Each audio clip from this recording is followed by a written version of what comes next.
আপনার নবীর তো কোনো গুনাহ ছিল না, অথচ রাত্র বেলায় এত পরিমাণ নামাজ আদায় করতেন। আমার আল্লাহ নিজেই সূরাতুল মুজাম্মিলের আয়াতে কারীম দ্বারা আমার আপনার নবী জামুল করতেন এটা প্রমাণ দিয়ে দিলেন। আমার আল্লাহ বললেন, ইয়া আইয়ুহাল মুজাম্মিল কুমিল লাইলা ইল্লা কলিলা। আল্লাহু আকবার। আমার আল্লাহ বললেন, ও কম্বলওয়ালা নবী, সারা রাত নামাজ পড়ার দরকার নেই, দরকার নেই, সারা রাত নামাজ পড়ার দরকার নেই নবী। আপনি রাতের প্রথম অংশে নামাজ আদায় করতেছেন, আবার একটু বিশ্রাম নেন, আবার নামাজ আদায় করেন, আবার বিশ্রাম নেন, শেষের অংশে নামাজ আদায় করেন। এতে করেই আপনার জন্য বড়ই ফায়দা। সুবহানাল্লাহ। সূরাতুল মুজাম্মিলের তাফসীরের মধ্যে আমরা পড়েছি আমার আপনার নবী এত সময়ের যত্ন করতেন। মুসলমান প্রিয় পাবনাবাসী, সময়ের এত যত্ন করতেন। আমার আপনার নবী সারা রাত নামাজ পড়তে পড়তে সারা রাত সময়কে আল্লাহর জন্য দিয়ে তার মুবারক পা গুলো ফুলে ডেবডেব হয়ে গেছে। আহারে, রসুলের মুবারক পা থেকে কোষানি বের হয়ে যাচ্ছে, ফুলকি দিয়ে পোজ বের হয়ে যাচ্ছে, এত পরিমাণ রাত্রবেলায় নামাজ আদায় করতেন। আম্মা জান আয়েশা সিদ্দিকা বলেন, আমার ঘরের মধ্যে, আমার হুজরার মধ্যে জায়গা সংকট ছিল। আমি যেখানে শুয়ে থাকতাম একটুখানি জায়গা বাকি থাকতো, আল্লাহর নবী ওই জায়গার মধ্যে নামাজ আদায় করতেন। সুবহানাল্লাহ বলেন। আল্লাহর নবী নামাজ আদায় করতেন। আয়েশা সিদ্দিকা মাঝে মধ্যে তার পা গুলো এদিক সেদিক চলে যাইতো। আল্লাহর নবী যখন সিজদায় যাইতেন, আস্তে আস্তে হযরত আম্মা জান আয়েশা সিদ্দিকা রাদিয়াল্লাহু তাআলা আনহার পাটা সরাই দিয়ে সিজদা দিতেন। কত ছোট জায়গা। আহারে, আমার আপনার ঘরের মধ্যে জায়গার কোনো অভাব নেই, কথা ঠিক কিনা বলে? আমার আপনার ফ্লোরের মধ্যে 40 জন মানুষ থাকতে পারবে, এত জায়গা নিয়ে আমাদের ঘর বাড়ি উঠাইছি, কিন্তু ঘরের মধ্যে 2 রাকাত নামাজের আমলও হয় না রাত্রে। কিন্তু আমার আপনার নবী সাইয়্যিদুল মুরসালিন রাহমাতাল লিল আলামিন, ইমামুল আউয়ালিন ওয়াল আখিরিন, আল্লাহর দেওয়া সবচাইতে বড় সম্মান। আহারে, আল্লাহর দেওয়া সবচাইতে বড় নিয়ামত রহমত। তিনি যেই ঘরে বসবাস করতেন 2 জন থেকে 3 জনের বেশি আর কোনো জায়গা নেই। আল্লাহর নবী ঠিকঠাক মতো সিজদা দিতেও পারতেন না, এরপরও আল্লাহর জন্য সারাটা রাত সময় অতিবাহিত করতে বড়ই পছন্দ করতেন। সুবহানাল্লাহ। আরো জোরে বলেন সুবহানাল্লাহ। ও প্রিয় পাবনাবাসী, সাথী আর মুসলমান, আমার মা বোনেরা, তোমাদেরকে বলবো, মা, আল্লাহর নবীর কলিজার টুকরা আম্মা জান মা ফাতিমাতুজ জোহরা রাদিয়াল্লাহু তাআলা আনহা, তিনি সময়কে কিভাবে মূল্যায়ন করেছেন একটু শুনে রাখেন। হাদিস শরীফের মধ্যে এসেছে, আম্মা জান ফাতিমাতুজ জোহরা রাদিয়াল্লাহু তাআলা আনহা, তিনি গোটা রাত্রে একবার কুরআনুল কারীম খতম করেছেন। সুবহানাল্লাহ। ও মা, তিনি তো নবীর কন্যা, কলিজার টুকরা কন্যা, তার শরীরের মধ্যে রসুলের রক্ত প্রবাহমান, কথা ঠিক কিনা বলেন? রসুলের ওরসে আম্মা জান ফাতিমার জন্ম হয়েছে এবং আমার নবী বলেছেন, আমার কলিজার টুকরা ফুল হচ্ছে আমার আম্মা ফাতিমা।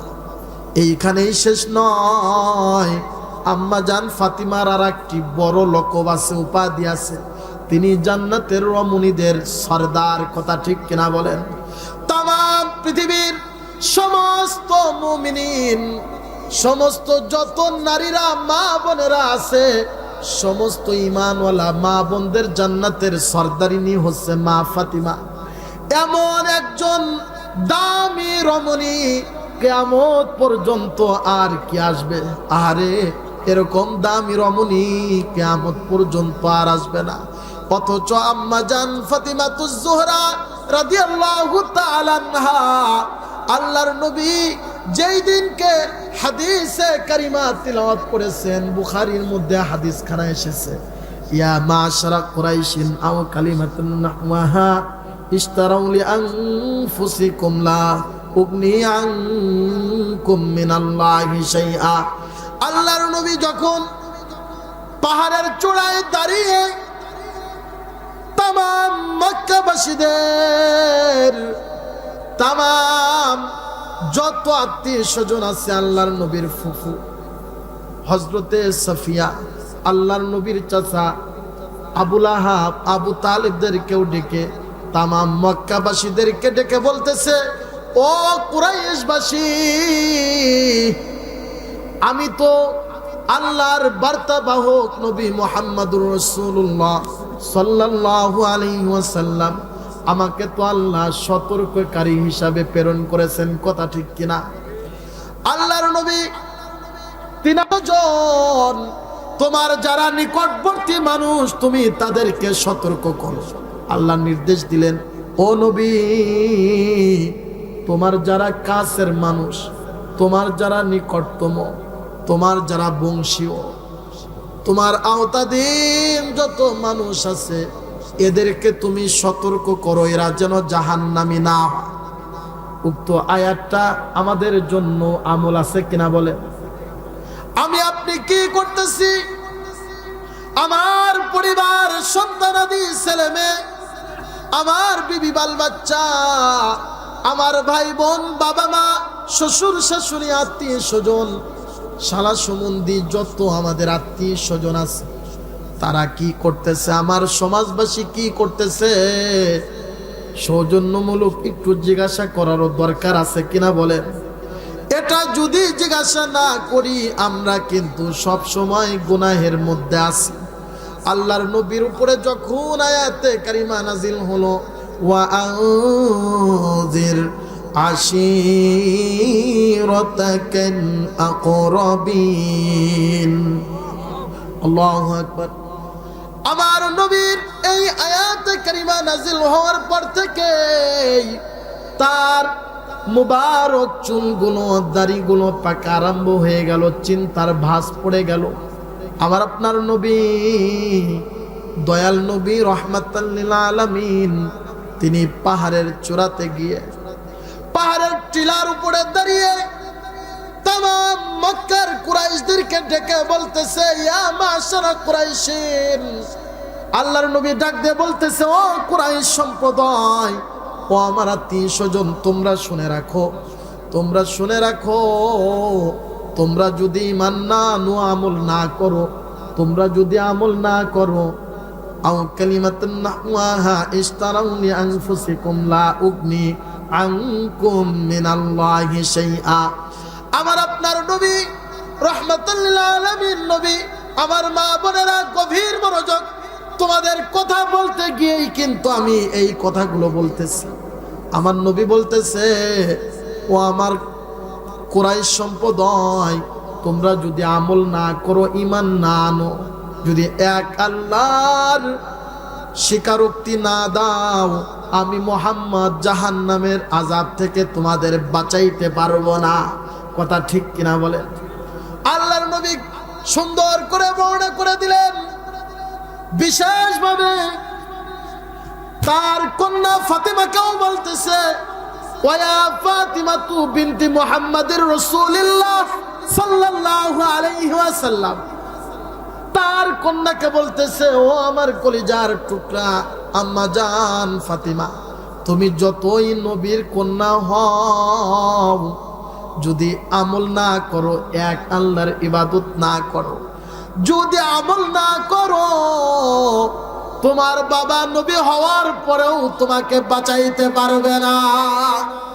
আহারে মা বোনেরা, তোমাদেরকে বলি, আল্লাহর নবী যদি তার নিজের কলিজার টুকরা সন্তান ফাতিমা আম্মা জান, জান্নাতের রমণী, রমণীদের সর্দার সর্দারিনী মা ফাতিমার ব্যাপারে যদি আল্লাহর নবী নিজেই যদি কোনো রিস্ক না নেয়, জান্নাতে যাওয়ার ব্যাপারে যদি জামিনদার না হতে চায়, একবার ভেবে দেখো মা, তোমাদের আমাদের পরিচয় কোন জায়গায়? ও আমার মা বোনেরা, ও বাবাজিরা, যুবক ভাইয়েরা, আল্লাহর নবী তার কন্যার ব্যাপারেও গ্যারান্টি দেয় নাই। বলতেছে তুমি আমল না করলে জাহান্নামী, আমি বাঁচাইতে পারবো না। তোমার পিতা নবী হয়েও কোনো লাভ নেই, তুমি যদি আমল না করো তোমার পিতা তোমাকে বাঁচাইতে পারবে না। নিজের কন্যাকে হুমকি দিলেন, সত্য বাণী দিলেন, সত্য কথা না, তার কন্যাকে সত্যর কথা বলে দিলেন, সত্য পৌঁছায় দিলেন। তার ফুফুকে বলতেছে, ও সফিয়াতু আম্মাতু রাসূলিল্লাহ সাল্লাল্লাহু আলাইহি ওয়াসাল্লাম, ও আমার ফুফু, মুহাম্মাদের ফুফু সফিয়া, তুমি শুনে রাখো, তুমি যতই আমার ফুফু হও না কেন, যদি এক আল্লাহর ইবাদত না করো, আল্লাহকে স্বীকারোক্তি না দাও, যদি আমল না করো, তোমার ভাতিজা তোমাকে জাহান্নামের আযাব থেকে বাঁচাইতে পারবে না। সাবধান হয়ে যাও। কুরাইশদেরকেও বললেন সাবধান হয়ে যাও। এই জন্য মুসলমান, আমার পর্দানিশীন মা বোনেরা, তোমাদেরকে বলি, আম্মা জান ফাতেমাকে নিয়ে যদি আল্লাহর নবী এমন কথা বলে, একবার গভীর করে চিন্তা করে দেখেন আমার আপনার জায়গা কোথায় হবে। এখন আমরা কি জন্য সময়কে মূল্যায়ন করি না, আমল করি না? মুসলমান, অযথা অবহেলায় সময় নষ্ট করি কি জন্য বুঝে আসে না। আল্লাহর নবীর কোনো গুনাহ ছিল না, তিনি সারা রাত নামাজ পড়তেন। আল্লাহ থামাই দিলেন, না নবী গো, না, আপনি অসুস্থ হয়ে যাইবেন, সারা রাত নামাজ পড়েন না। এই জন্য সূরা মুজাম্মিলের আয়াত দ্বারা একবার থামাইলেন, আবার থামাইলেন, ইয়া আইয়ুহাল মুদ্দাসসির। আল্লাহর নবীকে আল্লাহ চাদরওয়ালা বলে ডেকেছেন, সুবহানাল্লাহ বলেন। আল্লাহ ডাক দিচ্ছে, ও চাদরওয়ালা নবী, সারা রাত নামাজ পড়ার দরকার নেই, আপনি অসুস্থ হয়ে যাইবেন, দিনের বেলায় রিসালাতের দায়িত্ব আছে। এই জন্য রাতের কিছুটা অংশে নামাজ আদায় করেন, বিশ্রাম করেন, আবার নামাজ আদায় করেন। আপনি শেষে গিয়ে যেই তাহাজ্জুদের নামাজ আদায় করবেন, নবী গো কথা দিলাম, আপনার জন্য মাকামে মাহমুদ, আপনার উম্মতদের জন্য মাকামে মাহমুদ, যাদের মধ্যে তাহাজ্জুদের অভ্যাস আছে। আমার আল্লাহ বলেন, ওয়া মিনাল লাইলি ফাতাহাজ্জাদ বিহি নাফিলাতাল লাক আসা আইয়াবআসাকা রাব্বুকা মাকামান মাহমুদা। আল্লাহু আকবার। যারা শেষ রজনীতে তাহাজ্জুদের নামাজ আদায় করবে, আমার আল্লাহর পক্ষ থেকে তাদের জন্য মাকামে মাহমুদ, সুবহানাল্লাহ বলেন। এই যে মাকামে মাহমুদ, এটা দামি জিনিস, আল্লাহর দেওয়া হাদিয়া। কেননা ওই সময় গোটা পৃথিবীর মানুষ ঘুমন্ত অবস্থাতে থাকে কিনা বলেন।